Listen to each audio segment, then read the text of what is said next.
With the Carolina Panthers looking to get back on track after their abysmal performance against their I-85 rivalries last week, Coach Canellis and the Carolina Panthers look to not only get its offense roaring again, but adding a little bit of bite to this defense, which has shown very little resistance in the past couple of weeks. Want to find out if they were able to go to the nation's capital and get different results? Stay tuned to find out on Growlin' and Prowlin'.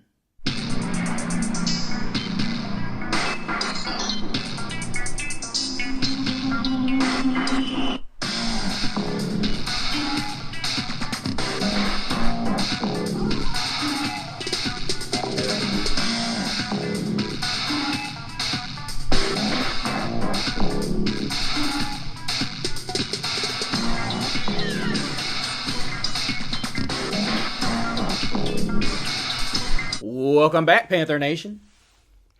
Thank you so much for joining us again for another edition of Growlin' and Prowlin'. Of course, I am Mr. CeeLo here, trying to be calm as we had another rough go at it.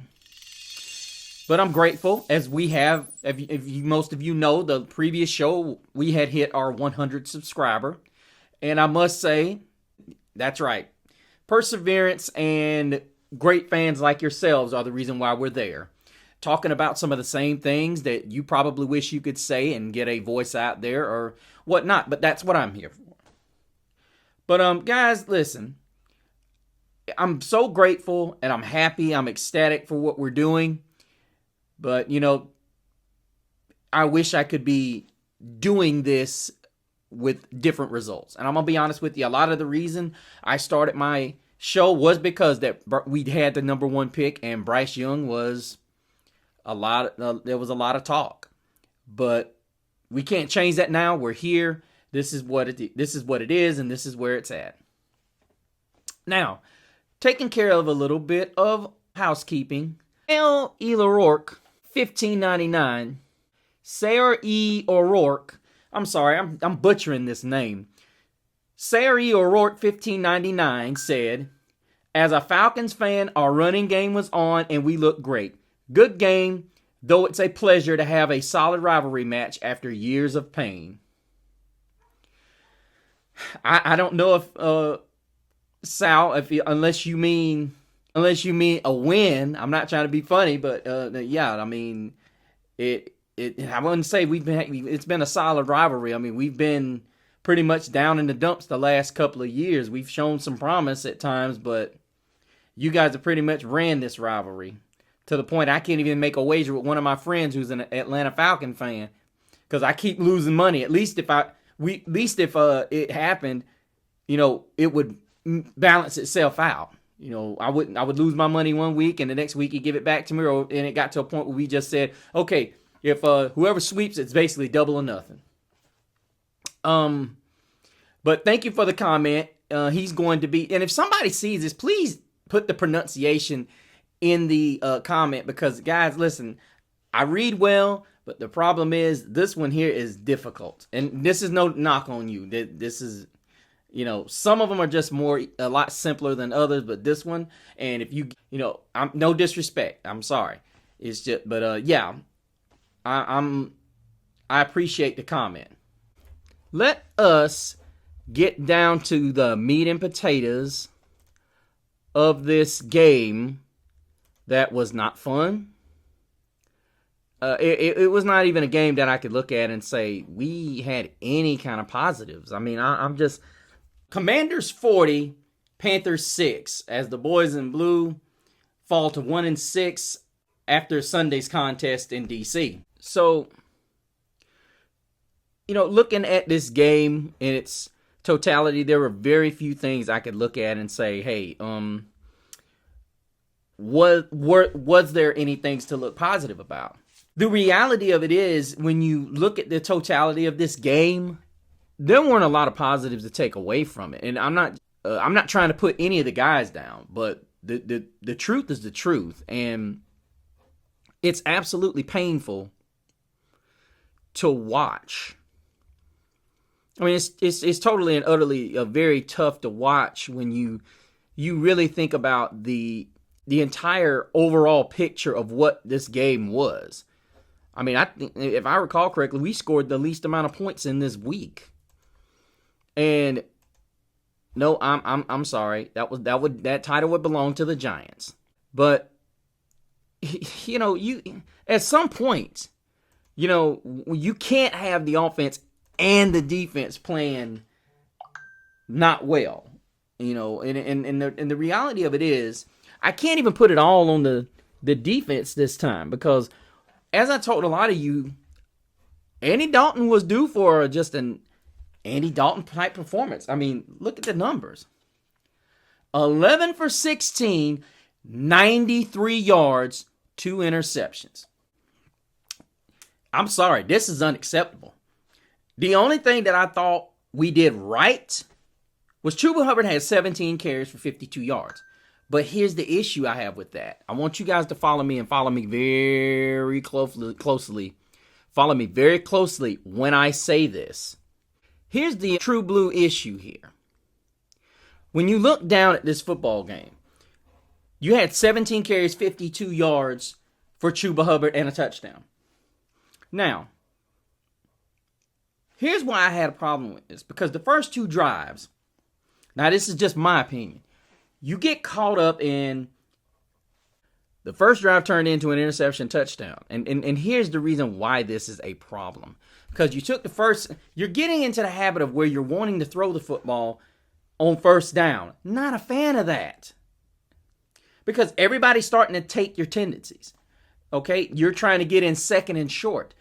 You're going to have, because you threw the ball on first down here. Chuba got the first down. Then you tried to run Miles Sanders, who picked up 26 on the play. Then you tried to run Chuba again. He picked up 6. Then you tried that deep pass. Yeah, you hit Deontay Johnson down the deep sideline for 17. And then you throw again on first down after you just got a first down on 2nd and 4. Then you want to give the ball to Chuba Hubbard. Everybody in the stadium knows you're running on 2nd down. If you do not, look, no. You cannot get in the habit of throwing the football 2 out of 3 times on first down. Not unless you're in no huddle. And then you try to run Chuba, and then that's when you're in 3rd and long. That's when the disaster took. Now, am I going to give Dalton all the credit for that? Just a tad bit. And then the next drive, you come out, Chuba runs on first down, then Dalton throws on 2nd and 9, picks up 5 to Jatavian Sanders, and then you have that 3rd and 4 on that short throw to Deontay Johnson, and you're 3 and out.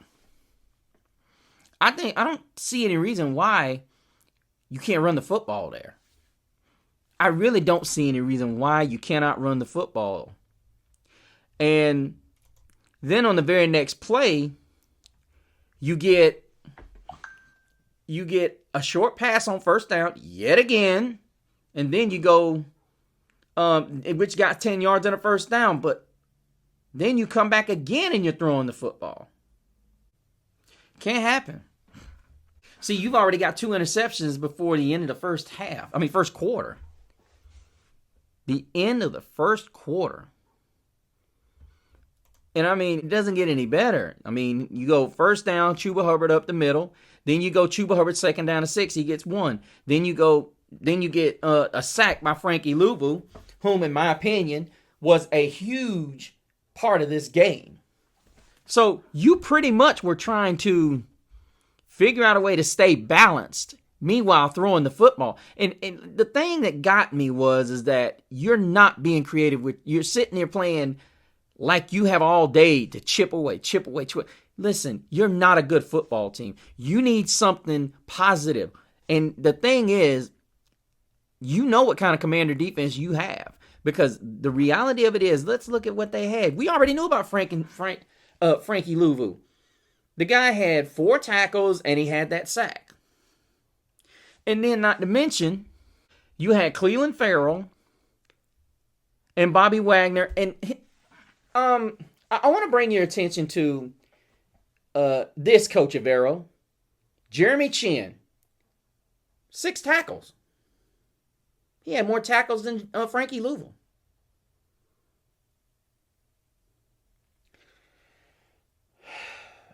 and was in on several plays. Just to let you know, there were 2 other guys that had 6 tackles. There's only one other guy that had more. Mike Sainristil, the rookie corner. The only guy that had more tackles.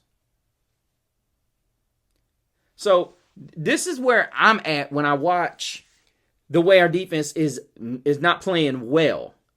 I'm looking at guys like Frankie Luvu who've moved on. I'm looking at guys like Jeremy Chinn. These guys are on the same team and they're playing fabulous. Most of you don't know that Jeremy Chinn and Frankie Luvu have been playing with each other since Jeremy Chinn's been in the league. I believe they've been playing together. Probably one of the best finds that Matt Rule made. And that's why I say a lot of this, I would say you can look back to Matt Rule, but a lot of his moves weren't bad ones, including the Terrace Marshall one. He was underutilized, just like Jeremy Chinn was. Just like our inability to say, hey, Frankie Luvu, let's give you this amount of money, but can we stretch it out down like this? Can we just guarantee you this year and then stretch it out? Now you don't even have a playmaker on the let me rephrase that. In the front 7 with Shaq Thompson hurt. You don't have a playmaker. And is it going to get any better? Because now what's starting to happen is the questions are starting to loom. But let's get back up here to the offensive side of the ball. Excellent game. I still got nothing but a big growl out to you, Frankie Luvu. Big growl out to you, Jeremy Chinn. I still love you guys. You guys are awesome. I hated to see you do so well against us. I'd rather you save that for another team, but we still got love for you. At least I do. We here at Growling and Prowling got love for you. It really hurt to see Brian Robinson go 12 for 71. See, this is a complete role reversals of what we've been seeing. Jeremy McNichols, another Boise State running back, talking about Ashton Jeanty. This is not I'm going off a little bit, but Jeremy McNichols is just another long line of great running backs that have come out of Boise State. He had 7 carries, 42 yards. But the story of this game, and I haven't alluded to this yet. Jaden Daniels was only in for a handful of plays. Now, rumor is that he's got bruised ribs. But he was 2 of 2 for 6 yards. 3 carries, 50 yards. Had a 46-yarder. That really just kind of sucked us out. And see, the truth of the matter is, we can't be where we can't stop anybody, and then we can't move the football. And see, that's where I was trying to get a lot of you guys to understand. A lot of y'all was sitting here talking about, oh, let Andy do it, let Andy do it. And you got excited and sidetracked by that first game. Which I'm not saying Oakland is terrible, but Oakland, they can't get out of their own way. Their quarterback situation is killing them right now. It is an absolute laughing fest in Oakland as far as quarterback situation goes. Which is why Devontae Adams got up out of there. I mean, it's going to be a situation that's going to be tough. It's about like us. We're going through growing pains. And we've got to decide what we're going to do with Bryce. Jatavian Sanders had 6 catches for 61 yards on 6 targets. Deontay Johnson had that lone grab, which so many people were asking the question, does he want to reset? And I'll be honest with you. It's like he said, I don't play the other positions. And I'm going to be honest with you. The Commanders basically said Deontay Johnson was not going to beat us today. They did a absolute masterful job saying that Deontay Johnson was not going to beat us. And the other thing is, Canales didn't show me any willingness that he wanted to throw the football down the field. Not none. I'm not seeing the type of offense that you run off of. To me, this is not the type of offense that you run off of. It's just not the way you do it. That's just the way I see it. And looking here, Shaway Smith, who had not a rough day, but he got called for a PI, and But he had 8 tackles. Xavier Woods had 7. Trevin Wallace, once again, balling out, had 7 tackles. Nick Scott had 6. Chandler Wooten had 6. J.C. Horn had 5. Marquise Haynes showed up and had 4 tackles. Dane Jackson, in his return, had a tackle for a loss. Mike Jackson, we didn't hear a lot out of, but they really didn't throw at him that much either. And as I said, just the usual suspects. It just looked as though, once again, like a bland offense. And I was not enthused with it. I think ultimately this is going to be a situation where we need to go back to Bryce at the end of the day. A lot of people are going to say, well, how do we do that? But the reality of it is, people are going to say it can't get any worse. Well, that's the very thing that people could, openly say. But it can get worse. I mean, right now we're sitting 1-6. I think even the Giants are being more competitive than we are at some point. Look, Coach Avero is going to have to sit down and figure something out. I'm not going to put all this on him because Dan Morgan has put him in a very tight situation. Because the reality of it is, you got to see 2 of the best players. Now, Coach Avero is not going to catch any slack from me for the Jeremy Chinn lack of usage. Because Dan Quinn is over there using him. And using him well.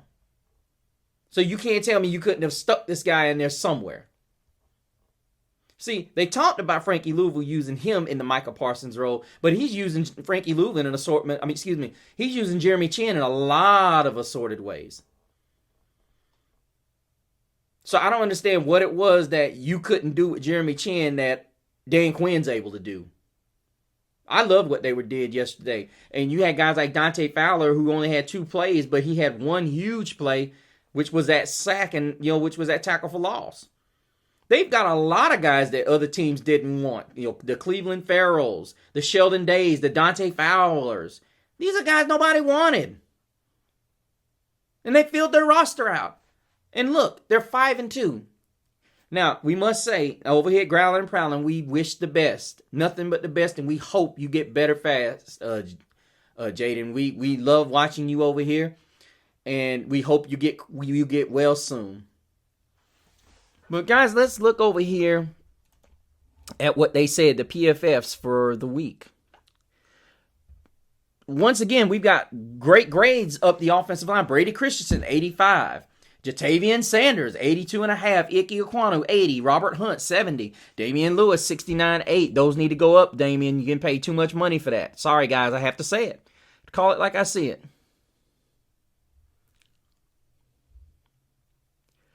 David Moore, 54. Deontay Johnson, 53. Xavier Legette, 51. Dalton, 50. Right tackle, Yosh Nijman. Yosh Nijman. And that's not good.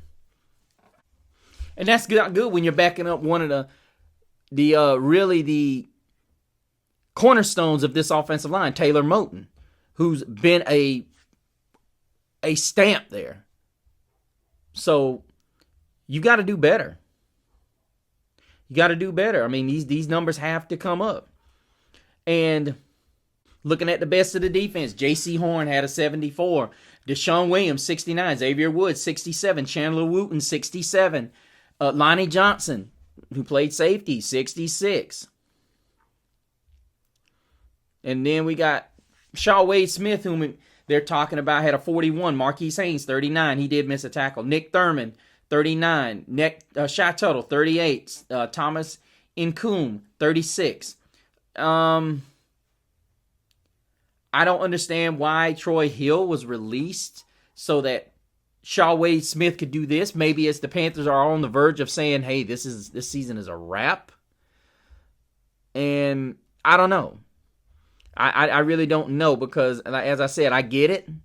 But Shaw Wade Smith wasn't the worst thing on this defense. I don't know what the PFF grade. I thought he played pretty well. But, hey, sometimes PFF grades don't always reflect some of the things that they do and how they do it. And I think that, like I said, the telling sign is now we're after we're done with week 3, and You're talking about a quarterback now who's thrown for 93 yards and multiple interception games, in several, a couple of times now, and it's now 1-6. And a lot of people are saying maybe we can look back at the drive that Bryce led against Chicago and maybe build on that. The biggest problem we got to be able to figure out is, Canellis, some of this is on you. I'm not impressed with the play calling. You've shown flashes of good play calling, and then the other ones have just been like, yeah. It's like, what are you doing, bro? I don't know. Somebody help me. Somebody help me in the comments. And believe it or not, I don't think you should. I'm not all for hitting the reset button. Because the reality of it is you don't have enough money to do that. Regardless of what anybody has to say, we're going to come in with over $40 million in cap space. I don't think you can do a full-fledged rebuild. But that's neither here nor there. But I want to hear what you guys think. Tell me what you guys think we need to do. What other positives did you see in this game? And is there anything we can do at the trade deadline to make this better? But hit me down in the comments, you guys. Let me know who you are when you subscribe. When you subscribe, hit me up. Comment down there below. Also, go to the Growling and Prowling Facebook page. Let me know what's up. Tell me how you're doing. Also, let me know what comments you have. As well as go to Mr. CeeLo on Instagram, and so you can find out and stay up with me and find out the things that I'm into. But until the next time, keep prowling the airwaves and keep growling out. Keep pounding.